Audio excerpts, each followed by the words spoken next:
लगी गाड़ी, मज़ा आया देखे। ऊपर से लेके नीचे तक, आगे से लेके पीछे तक बिल्कुल चमका रखी है। वैसे काफ़ी कम लोग हैं जो ये एडमिट करते कि यार आपको किसने इंस्पिरेशन किया, लेकिन मैं आज एडमिट कर रहा हूँ कि जो अपन ने ईसुज़ू ली है उसके पीछे जो बहुत बड़ा हाथ है वो है इस गाड़ी का। इस गाड़ी को आप पहले व्लॉग में देख चुके हो, अगर आपने जांस्कार सीरीज देखी होगी तो वहाँ पे आपको ये देखने के लिए मिली होगी। तब मेरे को इंस्पिरेशन मिला कि भैया अपने को भी ऐसी ओवरलैंडिंग करनी है कमिंग डेज के अंदर, और वो दिन मतलब ज़्यादा दूर नहीं है, बस शुरू होने वाले हैं। तो किसकी गाड़ी है, कौन सी गाड़ी है, ये काफ़ी लोग जानते होंगे, और जो लोग नहीं जानते चलो आपको कराते हैं उनसे इंट्रोड्यूस, और इसके अंदर क्या क्या मॉडिफिकेशन हो रखे हैं और कितनी कॉस्टिंग आई है, ये सारी मैं इस व्लॉग के अंदर देने वाला हूँ। तो शुरू करते हैं आज का व्लॉग बिना किसी देरी के। Anyways, welcome back to my YouTube channel, my name is Sam और आप देख रहे हैं राइडिंग विद मी।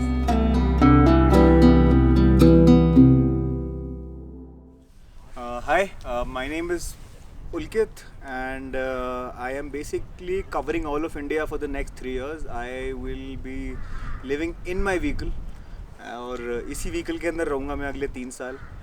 6 महीने से मैं नॉर्थ ईस्ट में था और इसी व्हीकल के अंदर रह रहा था। तो ये हमारे पुलकित भाई जिनसे हम लोग मिले थे जांस्कार में, और इनसे इंस्पिरेशन मिली मुझे कि मैं भी अपना एक ऐसा ट्रक लूं और उसको भी ऐसे एक मॉडिफिकेशन डेवलप करूं ताकि अपन भी अच्छे से ओवरलैंडिंग कर पाए। थैंक यू सो मच भैया, और फाइनली दोबारा मिल ही लिए। हाँ। तो आपने मतलब थोड़ी सी मेरे को आप डिटेलिंग दे देंगे कि आपने इसमें क्या क्या काम करा है, कितनी कॉस्टिंग आई है, इनकेस कोई हाईलेक्स या ईसुज़ू लेने का सोच रहा है तो उसको एक आइडिया मिल सके कि एक बढ़िया डिसेंट सेटअप चाहिए तो कितना खर्चा आ सकता है। सो गाड़ी का खर्चा हटा के आई थिंक 5 लाख एक अच्छा बजट है। ओके। जिसमें आप सारी बेयर मिनिमम चीज़ें जो ओवरलैंडिंग के लिए आपको ज़रूरत है वो आप इसमें कर सकते हो। ठीक है, ठीक है।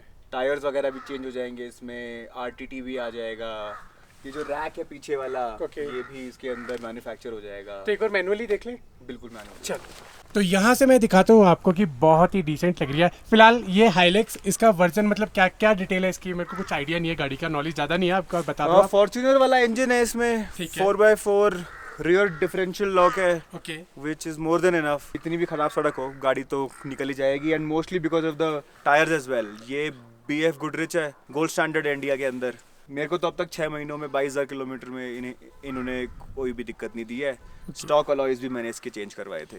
ओके। तो ये गाड़ी आपको कितनी की पड़ी ऑन रोड? 44 की पड़ी मेरे को गाड़ी। उसके बाद आपने जो ये टायर और रिम, बाकी स्नॉर्कल भी आफ्टर मार्केट है? हाँ, स्नॉर्कल भी आफ्टर। तो ये आपका कितना मॉडिफिकेशन में खर्चा आया? टायर्स और रिम कुछ जोड़ के 1.8 1.9 के आसपास आया था मेरा। Okay. Snorkel was around 18K। ये तो बेसिक गाड़ी आपने जो ऐसे शोरूम से मिली वो ले ली। उसके बाद आपने गाड़ी के अंदर कोई और काम कराया है, मतलब नॉर्मल रनिंग के लिए? नहीं, नॉर्मल रनिंग के लिए। तो इसके बाद आते सीधा ओवरलैंडिंग पे। तो ओवरलैंडिंग करने के लिए आपने क्या क्या इसमें काम कराया है? ओवरलैंडिंग के लिए जो सबसे पहली चीज़ मैंने करवाई थी वो है ये रूफटॉप टेंट जो मैंने लिया था। नोमैड एडवेंचर्स ओवरलैंड करके एक कंपनी है, ठीक है, दिल्ली बेस्ड, और वो ये टेंट बनाती हैं। Absolutely no nonsense tent. पिछले 6 महीने से मैं इसी के अंदर रह रहा था, कोई दिक्कत नहीं थी इसने मेरे को। ये अब मेरे बेडरूम जैसा ही है, तो इसी के अंदर मेरा ज़्यादातर टाइम निकलता है। ये टेंट आपको कितने का पड़ा? ये टेंट मेरे को पड़ा था 1.8 का। और कितना % टेंट है? ये 3 लोग और 4 अच्छे दोस्त। तो क्या आपको लगता है कि 1,80,000 रुपये का टेंट मतलब ये वर्थ है? 6 महीना मैं इसमें रह चुका। अगर मैं एक बेसिक कैलकुलेशन भी कर लूँ तो ऑलमोस्ट मेरे पैसे तो बराबर हो ही गए हैं टेंट खरीदने के। नहीं, मार्केट में और भी ऑप्शंस अवेलेबल है सस्ते वाले, तो आपने ये इतना इन्वेस्ट क्यों किया? मैंने इसलिए इतना इन्वेस्ट किया था कि मेरे को एक ऐसी चीज़ चाहिए थी जो मेरे साथ ज़्यादा टाइम तक रहे। मैं 40,000 के अंदर भी एक टेंट ले सकता था, मेरे को लाख रुपए में भी टेंट मिल जाता, लेकिन उन टेंट के अंदर आपको 1 महीना 2 महीना 6 महीने बाद कोई ना कोई ऐसी दिक्कत आती है जो आपको टेंट रिप्लेस करने के बाद ही फिक्स हो पाएगी। ओके। और इस टेंट के अंदर ऐसी कोई दिक्कत नहीं है। टेंट को ओपन क्लोज करने में कितना टाइम लगता है आपको? ओपन करने में मेरे को 30 से 40 सेकंड लगता होगा। ओके। और क्लोज करने में मेरे को 2 से 2.5 मिनट लगता होगा। तो जो सस्ते वाले जो टेंट है मार्केट में जो आपका बेसिक मिलता है, तो उनमें कितना टाइम लगता है? कभी आपने एक्सपीरियंस किया है? उनको बंद करने में भी टाइम लगता है, खोलने में भी टाइम लगता है। बंद करने में, खोलने से बहुत ज़्यादा टाइम लगता है। और सबसे बड़ी परेशानी होती है क्योंकि वो हार्ड टॉप नहीं होते, तो अगर कोई जानवर उनके ऊपर चढ़ के अपना पंजा मार दे तो वो उसके अंदर एक छेद हो जाता है। अगर आपकी गाड़ी कहीं जंगल में से जा रही है तो पेड़ की टहनियाँ उसको फाड़ देती हैं। तो उसके अंदर बहुत दिक्कत आती है। ये आपका खुद का एक्सपीरियंस ये मेरा खुद का एक्सपीरियंस है। ओके, तो ये रूफ टॉप टेंट तो आपका 1,80,000 का हो गया। इसको टिकाने के लिए आपने और क्या खर्चा किया? इसको टिकाने के लिए ये मैंने फैब्रिकेट करवाया था। ओके, ये पीछे का रूफ रैक है, ये मेरी डिज़ाइन के अकॉर्डिंग ही मैंने फैब्रिकेट करवाया था। ये कोई डायरेक्टली इम्पोर्टेड चीज़ नहीं है। इसके अंदर मोस्टली रूफ रैक्स के अंदर ये जो पूरा पोर्शन होता है ये यूज़ में आता नहीं है लोगों के, बट मेरे को यहाँ पे टेबल्स चाहिए थी 2। अरे वाह, ये तो बहुत बढ़िया हो गया। सो मेरी कैंपिंग के अंदर मेरे को बहुत हेल्प हो जाती है। अगर मैं अपनी गाड़ी में कभी अपना सामान अरेंज कर रहा होता हूँ तो उसमें मेरे को बहुत हेल्प हो जाती है। और ऐसी ही एक टेबल उस साइड भी है। ओके, तो मतलब दोनों तरफ आपने ये बनाया है। हाँ। और इसके साथ में जैसे आपकी वैसे तो 4x4 है, ये हर जगह से निकल जाएगी, फिर भी एक पॉइंट ऐसा आता है कि जहाँ पे 4x4 भी काम नहीं करता है, तो उसके लिए आपने क्या एक्सेसरीज रखी है?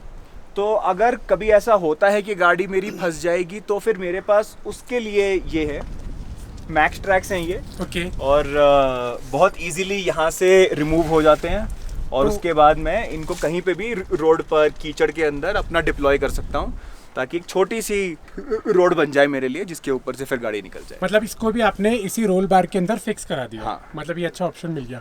इसके अलावा और आपने क्या काम कराया? अंदर 2 20-20 लीटर के जेरी कैंस हैं। ठीक है। अगर लद्दाख वगैरह में आप कभी इंटीरियर्स में जाएंगे तो वहाँ पर फिर काफ़ी ज़रूरत पड़ती है इनकी। ठीक है। और ये मैंने 2 बैग्स लगा रखे हैं, तो मेरे जो सारे फूड के आइटम्स होते हैं ओके, वो मैं इनके अंदर रख लेता हूँ कि Okay. अगर कभी कुछ होना भी होगा चोरी तो फिर सिर्फ खाने का सामान चोरी होगा। ठीक। तो आप अपना लगेज कहाँ कैरी करते हो? तो मेरा लगेज इधर पीछे ही रहता है।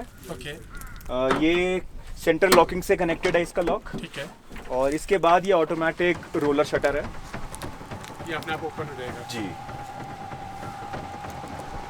फिर इसके अंदर मेरा एलपीजी सिलेंडर, पानी सारा वगैरह, लगेज रोज़मर्रा का सामान मेरा इसमें रहता तो है। ये रोलर शटर मतलब आपका ये सेफ्टी भी है? हाँ, रोलर शटर बिल्कुल सेफ्टी, एक डेटरेंस तो है ही कि कोई इसको तोड़ने की कोशिश बिल्कुल भी नहीं करेगा। इसकी कॉस्ट कितनी पड़ी? रोलर शटर मेरे को पड़ा 1.3 का। 1.3 का। तो ये तो आपका लगेज ऐसे रखा हुआ है, इनके साथ निकालते तो स्क्रैच वगैरह पड़ते हैं, तो उसकी कुछ हाँ, तो जो safety- ओरिजिनल आता है कंपनी से वो ये पूरा गाड़ी के ही पेंट में आता है। ठीक है। फिर जब आप सामान खींचोगे तो पेंट हट जाएगा और जंग लगने के चांसेस हो जाते हैं। तो ये लाइनेक्स की कोटिंग होती है, ये इम्पोर्टेड है, इंडिया के अंदर इसकी फ्रेंचाइजीज होती हैं और आप कहीं से भी जाके ये वाली कोटिंग करवा सकते हो। फिर उसके बाद अगर मैं इस पर अभी चाकू भी मारूँ, ब्लेड भी मारूँ, तो फिर ये कोटिंग कहीं नहीं जाती है। बाकी आपने इधर ऑनिंग भी लगाई हुई है, ये अपना कुकिंग वगैरह के लिए। कुकिंग वगैरह के लिए भी, और अगर कहीं पर बारिश हो रही हो, धूप बहुत ज़्यादा हो, ओके, तो गाड़ी में थोड़ी देर ही बैठा जाता है, हाँ। ज़्यादा देर नहीं बैठ सकते हैं, तो ये ऑनिंग उस चीज़ के लिए है। तो जैसे आप ओवरलैंडिंग कर रहे हो और रात में कभी डर लगा आपको कि आपको ऐसा लगा कि यार मैं टेंट के अंदर सेफ नहीं हूँ, मेरे को गाड़ी के अंदर होना चाहिए, तो कुछ ऐसा मॉडिफिकेशन आपने कराया हुआ है? तो मोस्टली मेरे को ऐसा डर कभी लगता है नहीं, लेकिन हाँ, अगर कभी सिचुएशन ऐसी हो जाए कि भाई टेंट में रहना सेफ नहीं है फॉर वट एवर रीज़न, जानवर हो, जानवर हो, मेरे को कुछ इंसान हो, आवाज़ आ कोई रही भी हो, तो एक चीज़ जो मैंने कर रखी है, मैंने पीछे की सीट हटवा रखी है अपनी। ओके, बिकॉज एनीवे मैं अकेला ही घूमता हूँ, तो एट बेस्ट मेरे पास एक और साथी हो जाएगा। ठीक है। तो ये पीछे की सीट मैंने हटवा के अभी टेम्परेरी मैंने यहाँ पे अपना सामान रखा हुआ है, अदरवाइज ये सारा सामान आगे भी आ जाता है फिट। तो आप इसके अंदर प्रॉपर आ जाते हो या फिर एडजस्टमेंट होके सोना इसमें तो पड़ता है? थोड़ा सा एडजस्टमेंट ही करना पड़ता है। टेंट वाला कंफर्ट तो आपको कभी भी नहीं आएगा। टेंट में तो पूरी मैट्रेस है, यहाँ पर रज़ाई बिछानी पड़ती है, ओके ओके ओके। तो लेकिन हो जाता है मैनेज। तो हमारा खाने का भी हो गया, रहने का भी हो गया, ट्रैवल करने का भी हो गया। अब जैसे आप फोटोग्राफी का शौक रखते हो, तो अपने इक्विपमेंट्स वगैरह, लैपटॉप वगैरह कैसे चार्ज करते हो? तो मोस्टली तो मेरे पास गाड़ी में भी टोयोटा ने ही एक सॉकेट मेरे को दिया हुआ है 220 वोल्ट का, जिससे काफ़ी कुछ हो जाता है। लेकिन जब गाड़ी चल रही होती है तभी, तो अगर मैं कहीं पे कैंप कर रहा हूँ और वहाँ पर इलेक्ट्रिसिटी का सोर्स नहीं है, तो मेरे पास 2 चीज़ें हैं। एक ये सोलर पैनल है मेरे पास 200 वाट का, और इसके साथ एक मेरे पास बैटरी है, ये लिथियम आयन की बैटरी है। इससे मेरा लैपटॉप 10-15 बार चार्ज हो जाता है, मेरा मोबाइल 50-60 बार चार्ज हो जाता है।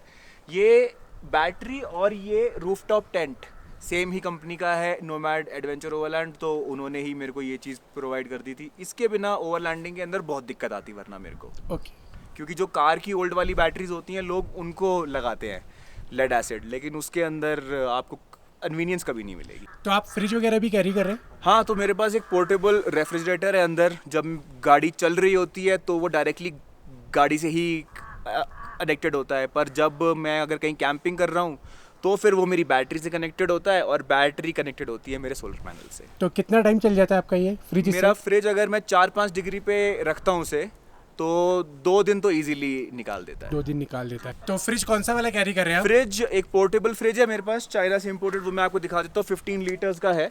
इंडिया में ही मेरे को सोर्स हो गया था वो। ओके, ये ट्रॉपिकल, ये 15 लीटर है। ये तो क्रोमा पे भी अवेलेबल है। हाँ, ये अब अवेलेबल है, जब मैंने लिया था उस टाइम अवेलेबल उस टाइम नहीं था। तो ये भी एक अच्छा ऑप्शन है। अगर आप फ्रिज कैरी करना चाहते हैं, ज़्यादा स्टफ कैरी नहीं करते, तो 15 लीटर में आता है, अब ये भी ले सकते हैं। तो भैया देख लो, इस गाड़ी के अंदर जो जो काम हो रखा है, जो जो मॉडिफिकेशंस हो रखे हैं, वो मैंने सारे आपको दिखा दिया एज अ ओवरलैंडिंग। वैसे पुलकित भैया, कितना खर्चा आ गया होगा आपका टोटल गाड़ी को इंक्लूड करके? तो गाड़ी हुई अराउंड 44 एंड उसके ऊपर कुछ मैंने 4 के आसपास किया होगा, फिर उसके बाद थोड़ा खर्चा और, सो अराउंड 49 to 50 में पूरी गाड़ी हो गई थी। पूरी गाड़ी हो गई। तो 50 लाख अपने गाड़ी, मतलब एक ओवरलैंडिंग सेटअप पे आपने खर्च दिए। 50 लाख में तो आप नॉर्मली ट्रैवल करते हैं लग्जरी वाला, ऐसा क्यों? हाँ, लेकिन लग्जरी वाले ट्रैवल में आप ये चूज़ नहीं कर सकते कि आपको कहाँ पर रुकना हो। उसके लिए फिर आपको पहले लग्जरी ढूंढनी पड़ेगी। अगर आपको अकेले नेचर में कहीं पर रुकना हो तो फिर उसके लिए तो आपको यही चाहिए। अगर मैं लग्जरी में रहता तो मेरे को जो एक्सपीरियंस इसके साथ मिलता है वो मेरे को कितने भी पैसे खर्च करके नहीं मिल पाता। उसके लिए मुझे यही चीज़ चाहिए थी। ओके, तो ये थे हमारे पुलकित भाई, जिन्होंने 50 लाख रुपए खर्चा किए अपने ओवरलैंडिंग के लिए। बिकॉज यू नो, लाइफ एक बार मिलती है, लाइफ को एक ही बार जिया जाता है, और उसको आप अगर अपने स्टाइल में जीना चाहते हो तो यार देखो, खर्चा तो लगता ही है। आपका भाई भी खर्चा कर रहा है धीरे धीरे करके, क्योंकि जो यहाँ बैठ के सुकून मिलता है ना, वो पुलकित भाई ने सही बात बोली कि मैं लाखों रुपए भी खर्च कर दूंगा, वो मुझे वहाँ नहीं मिलेगा जो मुझे यहाँ मिलता है।